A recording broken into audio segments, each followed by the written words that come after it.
Hi, this is Lamar, and you're listening to Getting to Third Space with Lamar and Tom.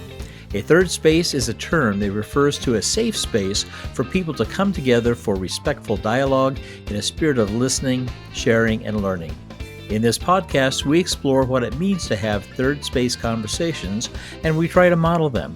Getting to Third Space is produced by Tenacious Change, a consultancy committed to creating resilient, nonprofit organizations. If you like what you hear in this podcast, please be sure to subscribe, share it, and of course, like it. The more people join us, the quicker we get to third space as a society. Now let's get to third space today. Hey, Lamar, how you doing today? Doing well, Tom. I am sitting in Kansas, and I am sweating like crazy. It is hot, hot. What about those great Kansas winds that go sweeping across the prairie? I mean, aren't those helping? Yeah, they do sweep across the prairie at 100 degrees. That's what they're saying today, this afternoon by 3. We'll have 100 degrees here. Oh my gosh. Well, we just came out of a thunderstorm. In fact, it's really messed with my lighting here today. So when I first came on, I set up, for a dark sky and all of that. And then all of a sudden the dark skies disappeared. The sun came out and had to change everything. So it's a little bit crazy. Plus, as you can see by the back wall, I don't have any books anymore. Oh, did you get them all donated? Well, I got a lot of them donated. And actually I've just decided I don't think I should read anymore. Yeah. It's too hard on the eyes and the brain. It's too hard on the eyes at this time of life. Yeah. No, actually, as you know, we're moving. And, right. So, we're still 6 weeks away, but we're a little more than 6 weeks away. But we're packing up, and I just want to say, I so hate moving. I hate moving with a passion, but we're going to get through it, and it's all going to be good. At least that's what I say to myself in the morning every day when I get up and look myself in the mirror. It's going to be okay. It's going to be good. We're going to get through this. So it will be. I've seen your plans. I've seen the development of the pictures of the development of the house. I think you're going to love it. I think so too. But oh man, it's just the process of getting there that is just wow. Anyway, the hardest one in your family to adjust is going to be Ebby, your dog. Yeah, he's going to have to figure some things out, I think, but he'll be okay. He's moving back to his hometown anyway, so he'll like that. Yeah, a little closer to home and maybe family. Well, foster family anyway. Foster when he was family. rescued. Okay. So, oh my gosh! Well, very good. This is going to be. We should probably tell folks that this podcast represents a bit of a pivot for us, right? It does. We have decided that we can't ignore what's going on around us right now in the world.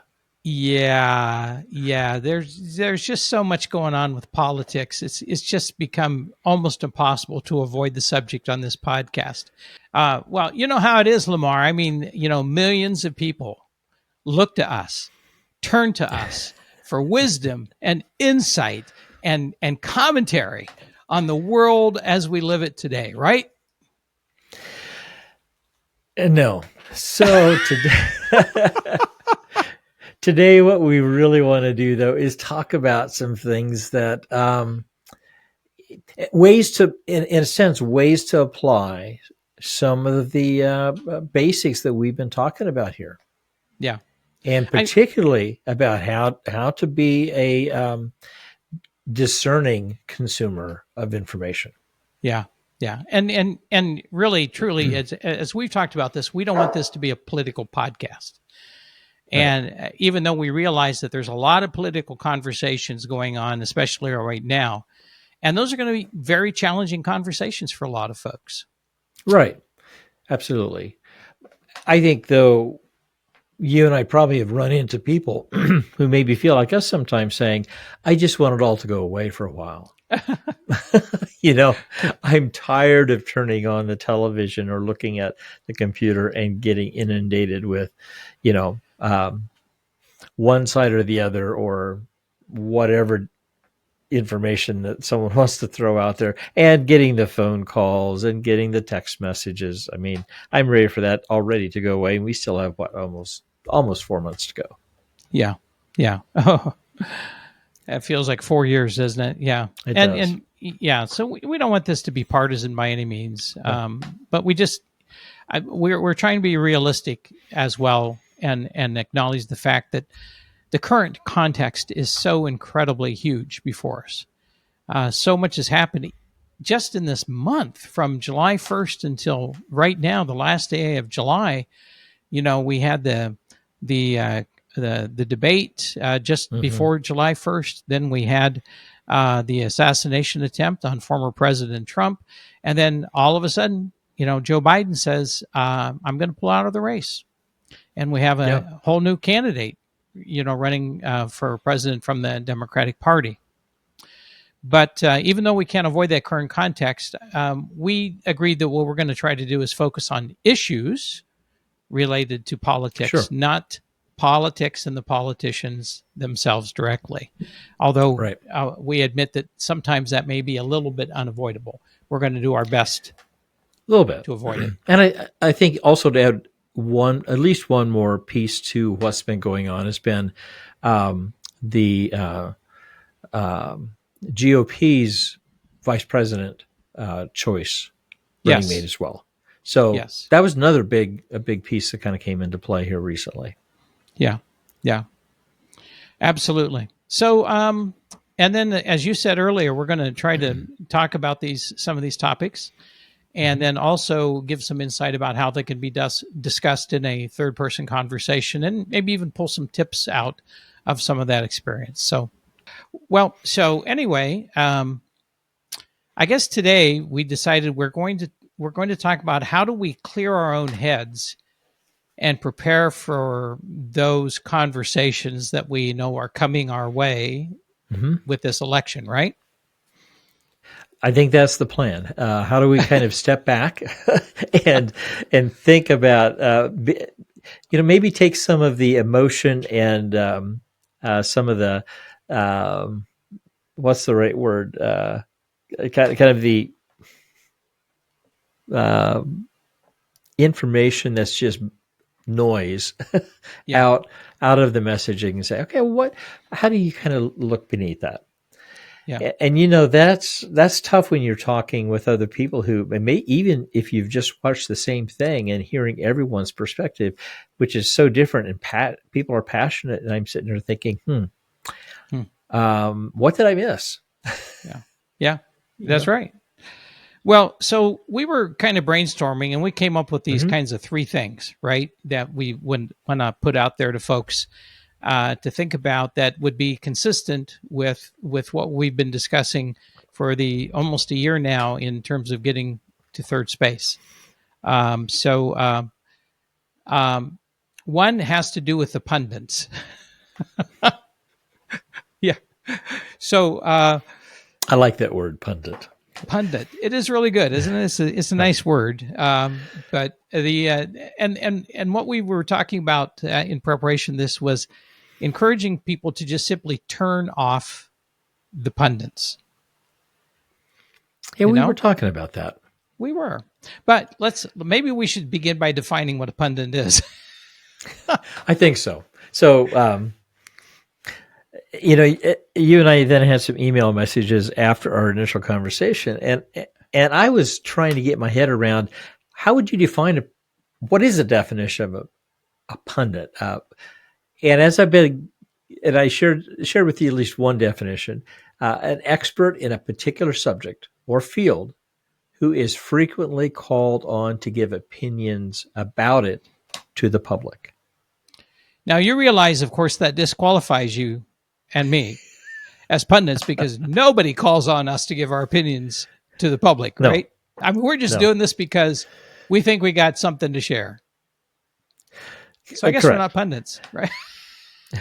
Well, no, and we're not experts either. We keep telling people that, and we'll talk. I want to talk about that in a minute too. But I think that there are people, and there are people that I think I even know who might fit this role differently than a political pundit, because I don't think a pundit has to be in the realm of politics, although often is. I have a friend who worked for the FBI for years as a hostage negotiator, and after retirement, was often called upon to share his expert insights and his professional opinions on hostage situations that had been happening all over the world. And I would say that would be someone I think that could be a pundit, but also definitely is an expert. Yeah, yeah, yeah. I think that's a good way to think about that. Yeah. I think that one of the things I've noticed with the pundits that we see on television or here on the radio is that they don't always really come right out and admit this, but the reality is that they all have biases, Right. particularly when it comes to politics, and so it's not always easy to see that they have a bias, especially if we really like what they're saying and we agree with what they're saying, right? I mean, who among us wants to say, "Oh yeah, I'm biased"? Nobody wants to really admit to that, and pundits especially seem to be averse to to admitting that they really have biases. But the reality is that all of the pundits actually do have biases, and it's really important for us to be aware of that, or it can be a little grating for us. I mean, and draining as well, because there is a function that they play, which is to really kind of stoke excitement and to stoke action, and so it plays on our emotions, to listen to all the pundits that are out there. I also think that they may be an expert in a subject, but that doesn't necessarily mean that they're coming at it from an analytical perspective. They could be. Mm-hmm. For example, there are political analysts, and that's a different breed. That's an actual discipline of study and professionalism. That also that person can be a pundit. But I think understanding that there are analysts out there who actually, they look at the data, they understand the data, and the data then guides their comments. Yeah. Is there a bias? You got to be careful with that. Sure. But yeah, I'm sorry, go ahead. Well, the basic understanding of being a researcher is that it's extremely easy for your own bias to come in. I mean, even when you were doing the most carefully thought out study or poll, how you ask the questions, who you ask the questions of, how you understand their responses to the question, all of those things really are avenues for introducing the bias. But as you say, and I'm glad you raised this, because one of the things that we can do is that we can begin to listen more to those that have that kind of understanding of the data and know how to analyze that data. One guy that comes to mind for me is a guy by the name of Nate Silver, and he publishes on Substack I think it's called the Silver Bulletin, and he is one of the guys that has really kind of developed a lot of these polling models that have been used over the last 10, 20 years. And the guy's, very smart, and he strives really, really hard. He's very transparent in what he does and how he does it, to try to say, this is what we can know, this is what we can't know, right? And try to be as fair about it as possible. I think one of the challenges comes that I've observed has been when a news agency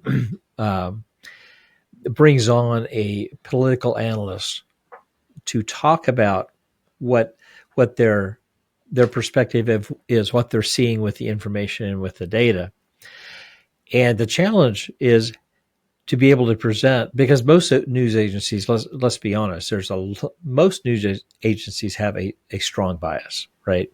Yeah. You can tell the major news agencies have a strong bias. And so to bring an analyst on who's going to try to give you the data that is as clean as possible without the bias, that's got to be tough.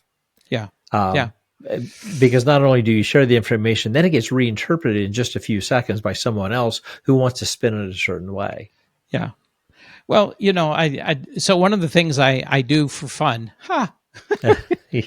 Really, is that I serve on a couple of dissertation committees. And the problem with being somebody who really knows how to do analysis and interpret that analysis, like a guy like Nate Silver, the problem is that for him to really explain that to people in a way so that it really makes sense, we're talking about a long explanation. I'm thinking about the methods section of a dissertation that I have to read. That's pages and pages and pages, because what the writer is trying to show us is that they have done everything they can to do an honest and fair and transparent and unbiased study, right? You can't put that into sound bites. And so they're not good at guests. I mean, Steve Kornacki on NBC, right. He talks so fast to try to cram all of that in that when it's all said and done, you don't necessarily understand what he said. And so there's a real challenge bringing people on who know how to do that, because they're not always easily understood by the audiences, and they don't provide those really good sound bites that the media wants. So we go to pundits, right? So we go to pundits. Well, not all pundits are obviously cut out of the same cloth either, and so, but you have to, as you said at the beginning of the podcast, you have to understand that there's going to be a bias. Yeah. But when I think about who are we listening to, mm-hmm. and those who are listening to this podcast, who are you listening to? Mm-hmm. Probably what challenged me is the most is to think about, if I'm just listening to one, even if it's a political analyst, only listening to one analyst, I'm getting just one perspective. That's right. If I'm listening to one pundit, I'm getting, or one television, one network news show, I'm getting a perspective. Mm-hmm. So I have this app that on my iPad that I listen to news or read news comments, and it allows me to go in and choose how many different, or a multitude of different resources to receive news from.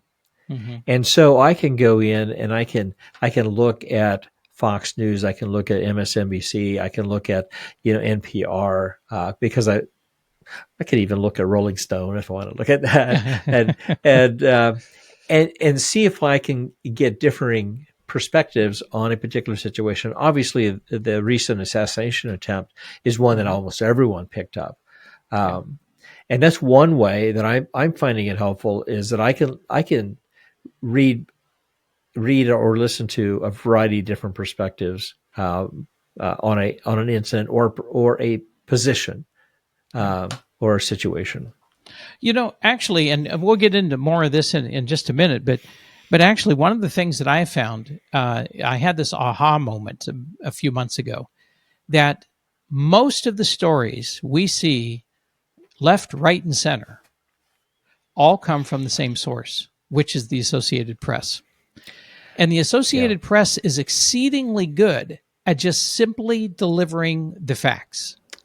Right. That's what they're about. That's what they're about. And I have the AP app on my phone, and that's the first place I go. It's the only thing that I allow to send me notifications, in fact, of the news around me is the AP app, because I don't want the opinion page. I don't want the pundit. I just want to know what happened. And then if it catches my interest and I want to know more, I dig into it.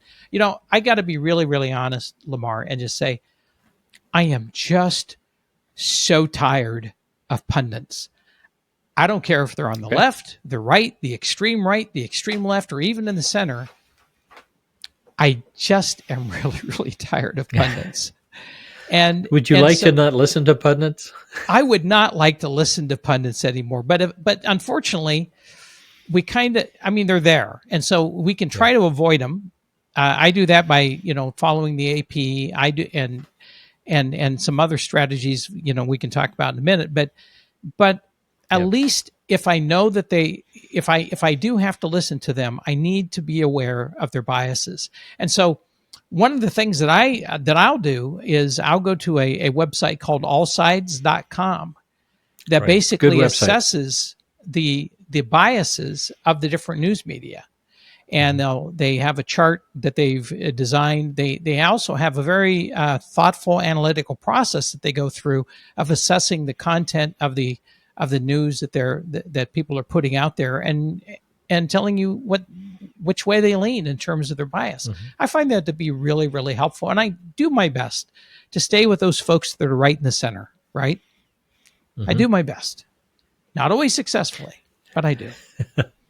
Well, something that I've thought about in the last few days since we've talked is that how do I, just particularly with this political race that's going on for presidency, how do I want to go get the data directly from the source? How can I go there?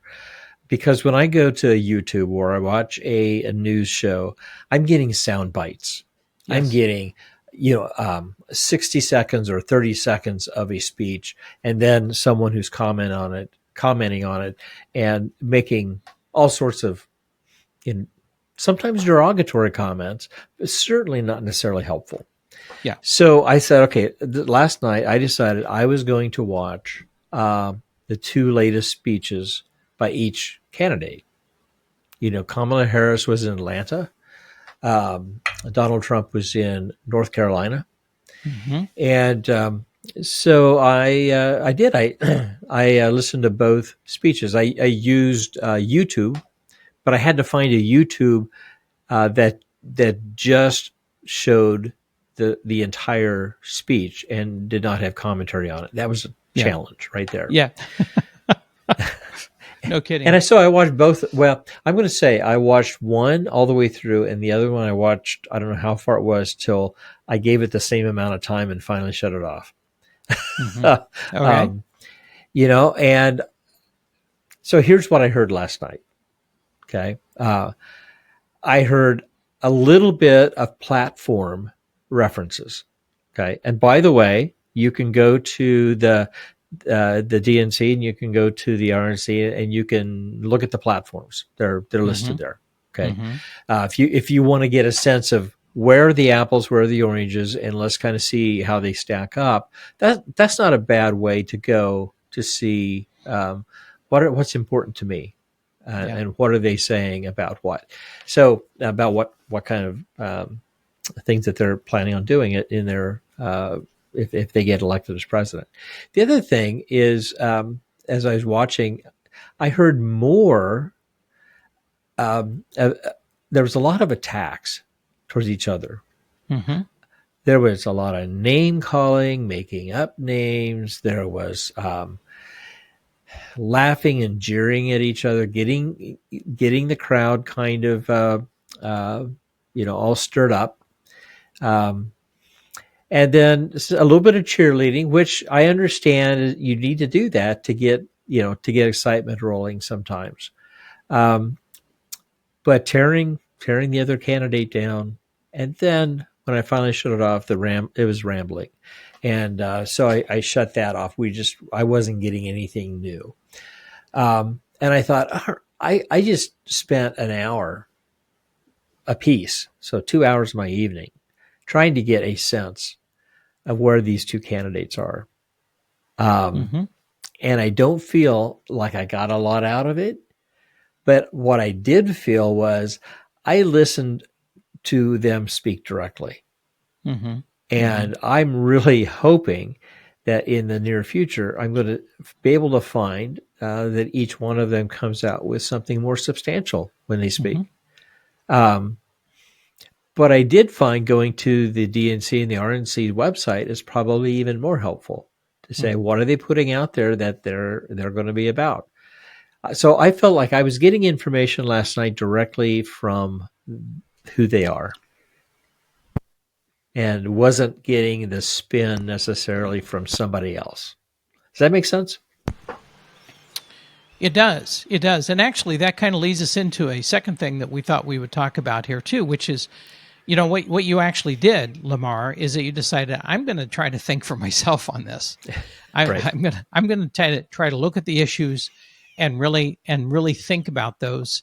And so you went to the candidates, you listened to their stump speeches, you went to the RNC, the DNC website, you read what their platforms are about, or as best as you could find on there, right?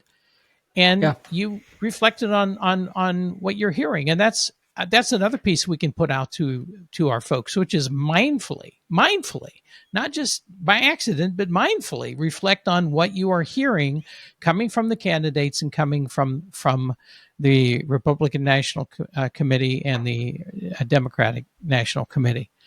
And if this means you take a lot of walks by yourself to think, that's good, because then you also get the benefit of the exercise. So take those long walks, think, whether you walk or go for drives or just meditate, use those opportunities to really think carefully and critically about what you are hearing based upon, what you are directly learning about the candidates. Try to tune out the noise of the pundits and tune out the noise of your friends that are trying to be pundits, right? Tell me a little bit more about that. Well, sounds interesting. Obviously there are people that, that in all of our lives that are trying to recruit us for one cause or another. And that's not a bad thing. I try to recruit people for my causes too. And so Lamar, after we're done here, I'm going to hit you up for $100 donation to something, but nah, not really. But no, we go to our friends when we feel passionate about something. And so when I call our friends pundits, I mean that tongue in cheek. They're not really pundits, but what they are, they're really passionate about something. But sometimes we mistake that passion that they speak to us with as truth. And we don't always think as carefully about it as what we should. We say, well, if so-and-so, if Lamar says that, then that's what I really ought to go along with too. Which, by the way, I do all the time, Lamar. Whatever you tell me, I do. Yeah. Well, sometimes I have to be careful, because I think there might be those close to me who are saying, well, if Lamar believes that, I got to look at a different idea. Yeah. But it all goes back to whether it's what we hear from the candidates or read on their websites, or what we hear from our friends or the pundits. When you hear something you have a hard time believing, that's when you need to check it out. So think about this broader than just the political world that we're in right now. This is really, and we've talked about this in the past, of where do you get your information from, and is it valid? Is it accurate information? Right. And it's really hard when you have to go digging as deep as we have to go on some of this politically. Yeah. But beyond the politics, I had a really good conversation with a friend of mine last weekend. This is one of the kitchen table conversations we've talked about, And I'm going to confess, because I've been really struggling with this, I don't think that I was doing a very good job on the third space process, and I think that I was overstepping myself, and those are things that I've got to work on. I think that in that conversation, I learned something, and we were talking about a hot topic. We were talking about abortion, which is a hot topic politically in our country and religiously in our country, and has been for a lot of years. And in our conversation, I realized something that surprised me, that I hadn't ever thought about it before. And it came up with somebody else that and it had to do with, how do you define what abortion is or abortion isn't? And I never really thought that was important, but I'm finding that those kinds of things are important. And when I think, whether it's a political situation, or whether it's a personal situation, or some other, if I don't understand what the other person's base definitions are sometimes, we could be talking past each other. Yeah. Yeah. And it's not gonna be helpful. And it's going to seem like, well, why would you say that?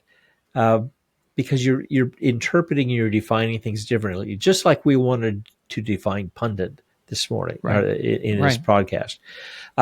It's important maybe to step back and say, well, tell me how you understand this, because maybe we don't disagree as much as we thought we did. Yeah, yeah, that's a really good point. You talk about what's our source of information? Where do we go for that?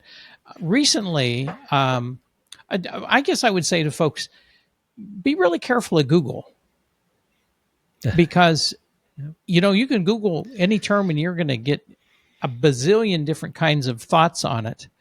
And you have no idea what's the source of those, or did somebody just pull that out of a hat when they were in a fever dream or something, or so I would say don't on some of these really important issues, try not to Google it.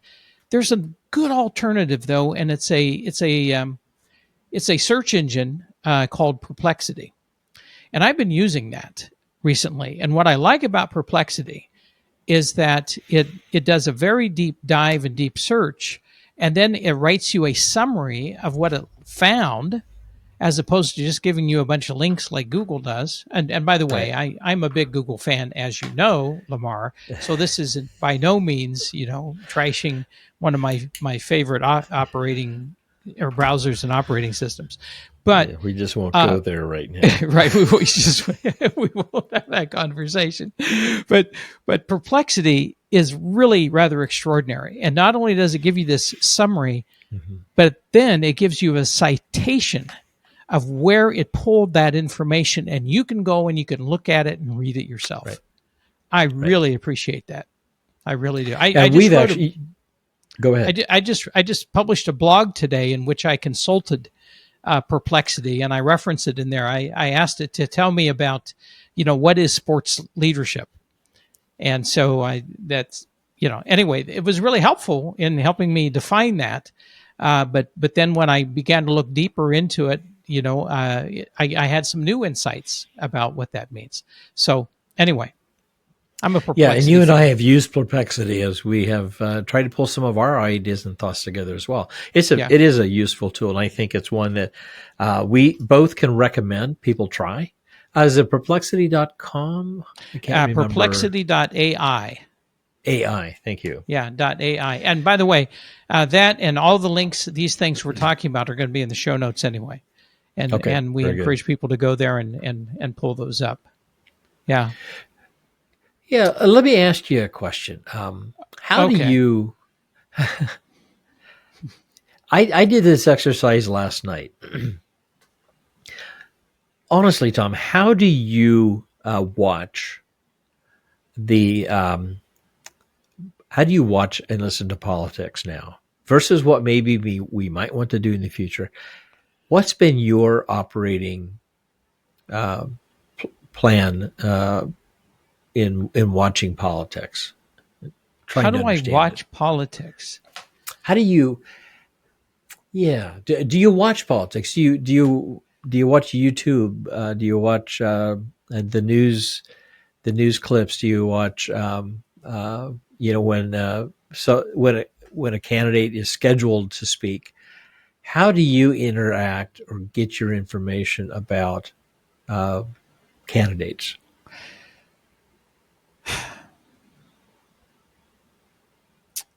I try really hard not to watch politics if I can avoid it.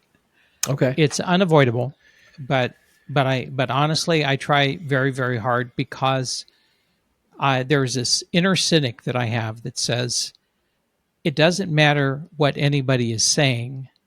What they are saying is to curry favor with somebody. It might not be me. It might be somebody else. It might be another group of voters. But and trying to hold politicians to what they say is almost an impossible task anyway. And Okay. and I will admit the fact that we've had a couple of folks on that are politicians, very nice folks. Will I believe everything they say on the campaign trail? Absolutely not. I won't. I'm a real cynic in that regard. It's like, don't tell me what you're going to do. Show me what you're going to do, and show it to me in ways that that are consistent with good human nature. I mean, it's like basically if a good person acts in good ways, all right, and somebody that isn't the best person, they also have, both of these candidates should have things that you can look at in their background that tell you who they are as human beings. And so there's a pattern and there's a trend. And I can only assume that if the pattern is a very positive one and very, very pro humanity, in the way that I would like to live my life, then hopefully that person's going to do the same thing in office. Not always, not always.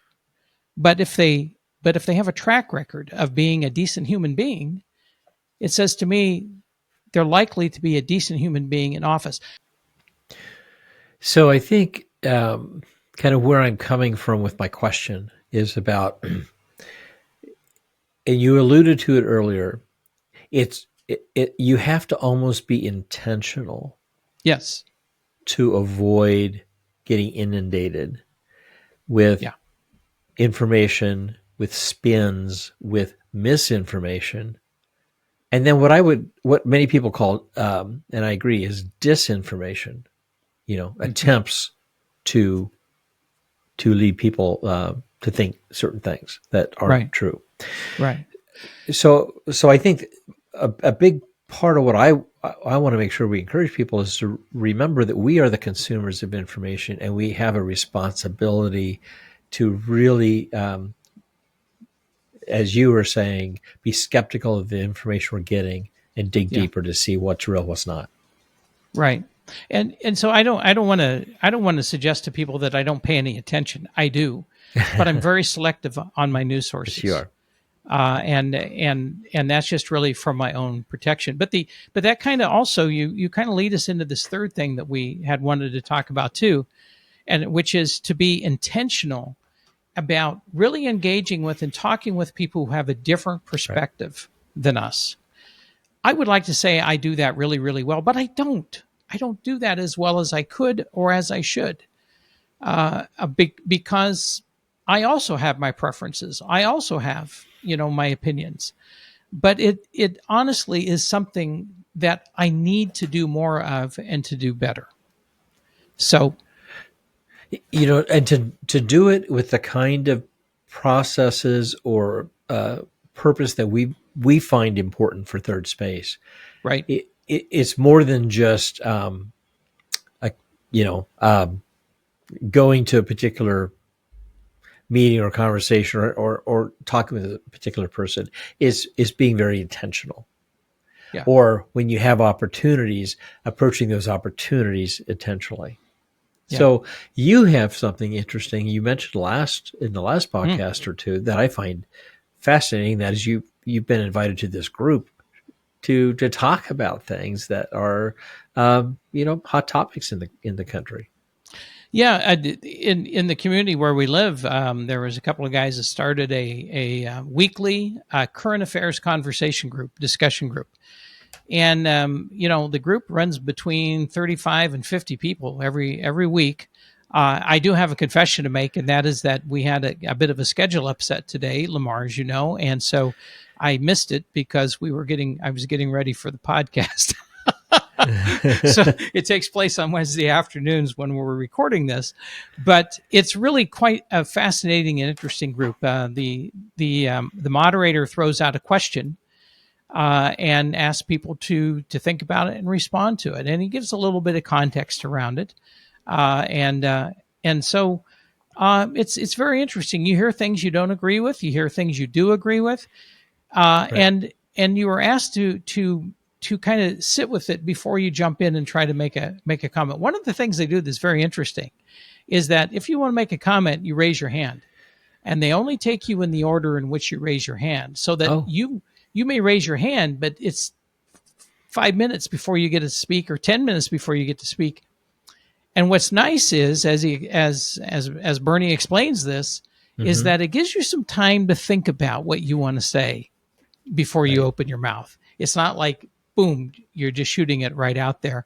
And hopefully what you can do is you can kind of frame what you want to say in a way that can be heard more easily by other people. I think that's a pretty brilliant strategy.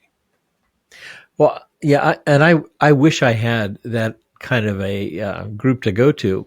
I don't. I've talked about my coffee group, right? But honestly, we talk more about farming and the local goings on than most anything else. We don't talk about tumbleweeds, but we do talk about what's going on out in the fields, which is all interesting. I love it, but I do wish that I had something right now to connect to, so that gives me some encouragement to seek, either to seek or to develop an opportunity. Where there's a safe place that we create. We've talked about safe environments and what that looks like, with a process that keeps that people understand and can work with, and where diverse ideas and thoughts and opinions can be discussed. And so there's a couple of models out there. The one you talked about is one model. There's a model that's been out there for a lot of years called the Socrates Cafe, where it's tied in more to an international kind of a group that discusses topics and using a process to do that. But a big part of that is by using questions as a way to get to answers. Another organization that's been out there quite a bit, and you and I have actually thought about trying to get some of these folks on our show, and we haven't been able to do that yet, but it's called Conversation Cafe, which I know their model has been used not only as a conversation cafe, but has also been used in other sorts of group settings where people have tried to work through specific issues, but using that model. So I think that there's some opportunities out there for us to look and see what's going on in our area to see if we can be part of something like that. Maybe you look through, the Meetup app, or you look through other types of organizational apps in your area, or maybe what I need to do, if I can't find a group, maybe I need to create one and see if I can get someone to participate with me. There's another. There's Braver Angels, which is another one that they try to bring people together that represent opposite sides of the issue for conversations.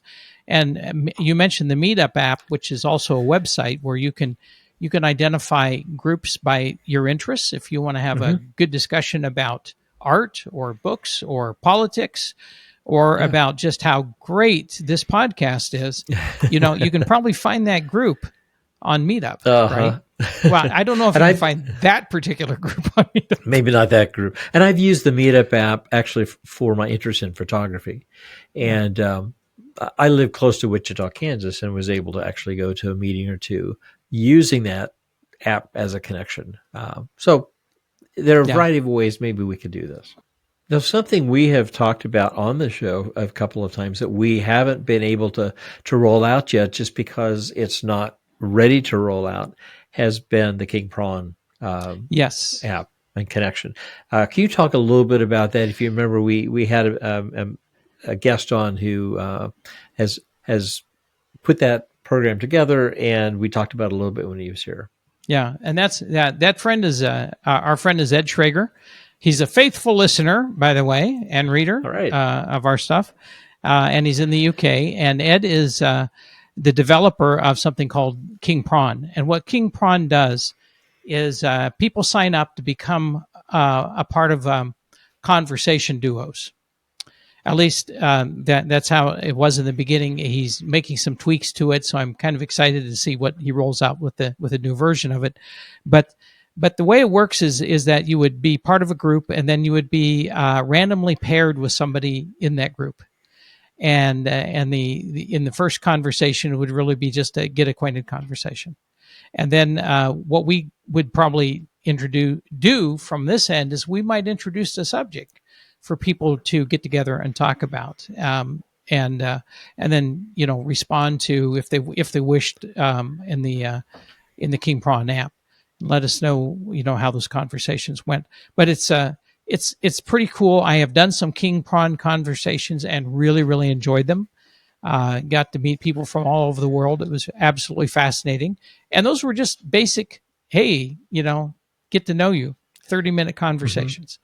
But we can take it a little bit deeper in terms of more meaningful conversations and third space conversations once we begin to work with Ed on this. In fact, Lamar, we probably should create a sign-up sheet, and for people that might be interested in doing this, no cost to them.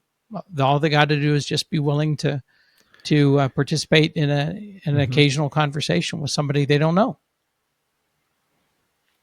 It sounds like a great idea. You have to have a little bit of willingness to step outside your box a little bit.